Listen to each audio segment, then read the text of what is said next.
Welcome back, Hot Takers, to another episode of Hallmark Hot Takes, episode 6 of season 4, where we watch, rate, and review all of the countdown to Christmas movies from the Hallmark Channel. Every rating system needs some rules, so here to explain.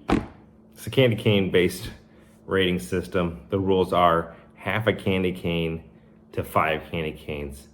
Add them together, get a score out of a possible 10 candy canes. And that is based on how much we liked or disliked this movie. So we're going to just jump into the rapid recap of how do you say it? Joyeux Noel, I think. It's French for Merry Christmas. Joyeux Noel, starring Jacey Elliott and Brant Daugherty. So we are going to meet Leah, who is a copy editor for the Post in... The Denver Post, right? Sure. Who stumbles across a music box in an antique store that she purchases and realizes that it has an old journal in it. And she realizes that this journal is the journal of an artist who is unknown that has his painting on display at the local Museum of Art. So she pitches this idea to her boss at the Post that she wants to find out who the painter is and explore this love story that is supposedly connected to it. Being that she's not a reporter, the boss gives the story to Mark, who is a reporter, and they go to France together to check out this Christmas market where allegedly people just fall in love all the time.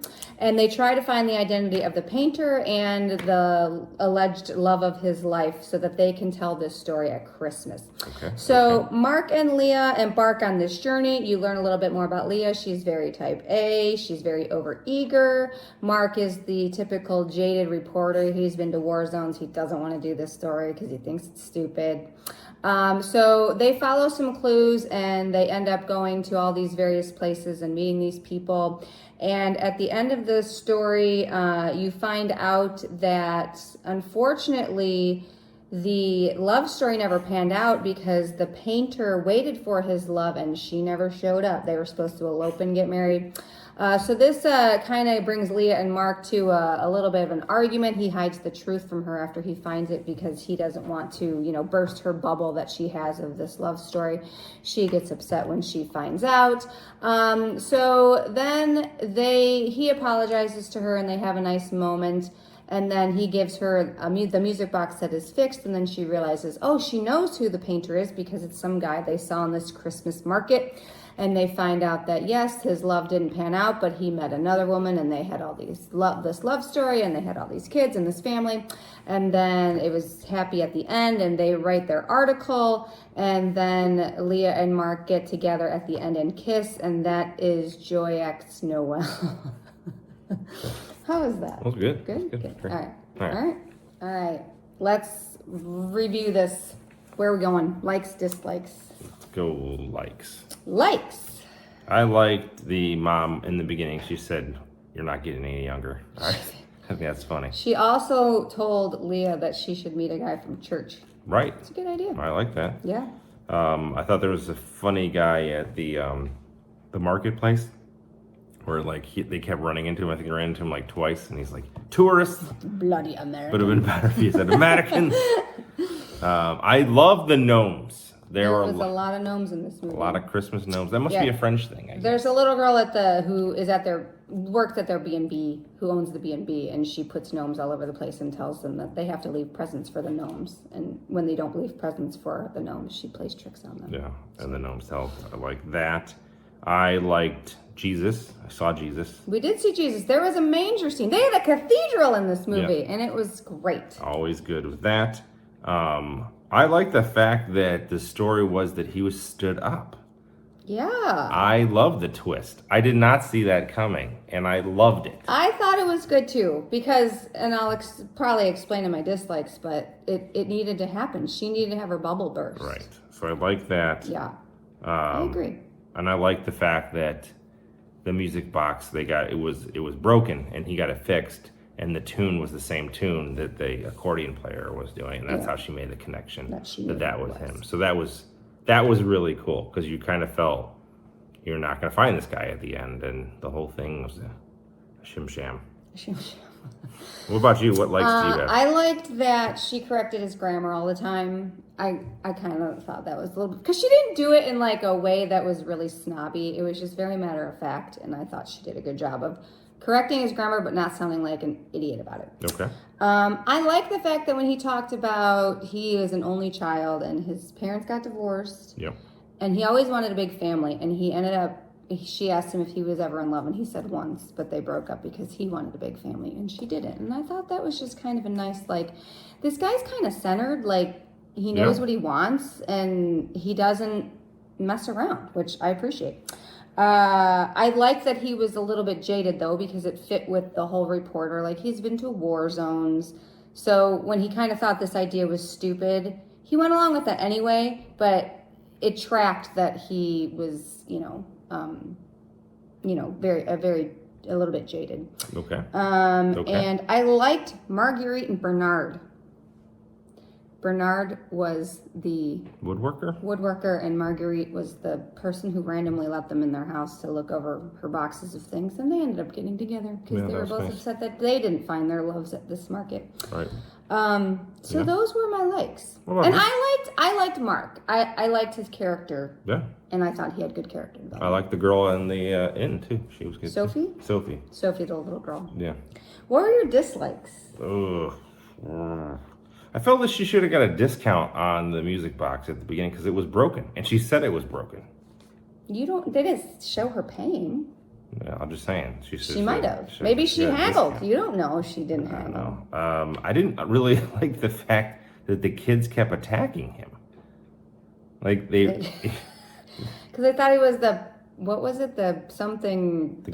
whoever this French dude who travels around with Santa and whips bad children. Yeah, and they thought it was him. So every time it was like a group of kids, they were kicking Mark. Yeah, in the shins. What the hell? Yeah. They went on the world's smallest carousel. It was like for children. Yeah, I thought they were going to break it. They didn't fit on it. It was. I thought they were going to break it. Yeah, I didn't. Also, I didn't like that the lady let them in their house because they had questions about the home because it was in front of, like, it was a picture of the woman in question and at this place, and they let her in because they were going to help her wrap presents, and they go in there and they don't help her wrap presents. I want to know how many French citizens who are watching Hallmark Hot Takes right now. I'm going to take a poll. If two weirdo-looking Americans came up to your door and asked you questions that they could come into your house, would you just let them in? Because in America, we wouldn't do that. Do French people do that? Because I think it's weird, but maybe you guys are more trusting than us. I also don't think the Denver Post is going to pay for a flight out to France. Why? Because it's a big deal. The painting's in their museum. I don't foresee this. Oh, there's a significant cost associated. That is a stupid dislike. No, I don't. I have it as a dislike. I don't really appreciate. I'm saying it's stupid. All right, that's it. She doesn't like to use the internet, which I find. You want to be a reporter. The shortest distance between 2 points is a straight line. If you want to know something to get your bearings on the story, you consult the internet first. But she's like, oh no, we're just gonna. She's got like all this point A, B, C. He's like, how about we look it up on the internet first and see if it's even a thing? Right. Like, I thought that was weird. The internet's. So she didn't like the internet. She had way too much luggage for 1 week. Ridiculous amount of packing. She thought that they should recreate the events in the journal. Yes. So that they could find the clues. Yes. Which was fine. But then, so they're walking around this whole market and they don't see anything. And then they recreate this one moment, and then all of a sudden they see that on a giant sign that they couldn't possibly have missed before, they saw this clue because they recreated it. And I thought that was pretty obvious. It's the magic. The carriage ride that they went on was weird. It was like a pointless. train. It wasn't a carriage. No, I meant the carousel ride. I'm sorry. Oh. Sorry, I should. The carriage ride that they were trying to replicate didn't exist. Was not a carriage. So they were on this weird train-looking thing. And then the carousel was, again, I cannot tell you. Like, it was like 4, like, horse-type things. That's how small it was. How long were they going to walk around this market? Well, I mean, I get it that the whole story had to take place there, but they just walked around the market the whole movie. Well, I wanted them to do something. The Denver else. Post paid for his flight, so they had to get the money out of it. I didn't really like their fight, like when she got mad that he lied to her and hid the rest of the journal.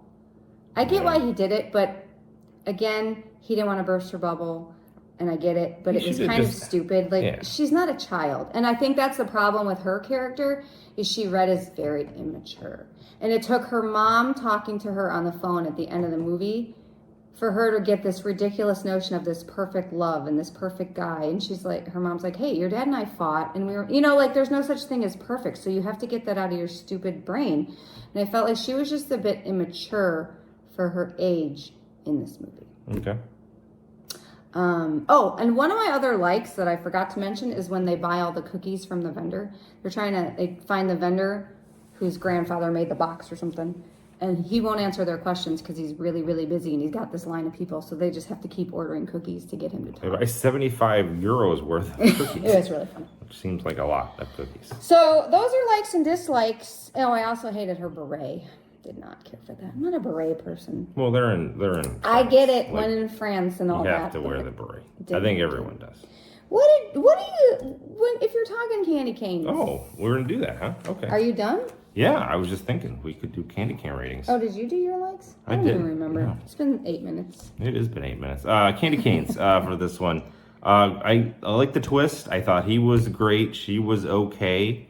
I loved what was her name? Sophie. At the little girl. I thought she was, and the gnomes.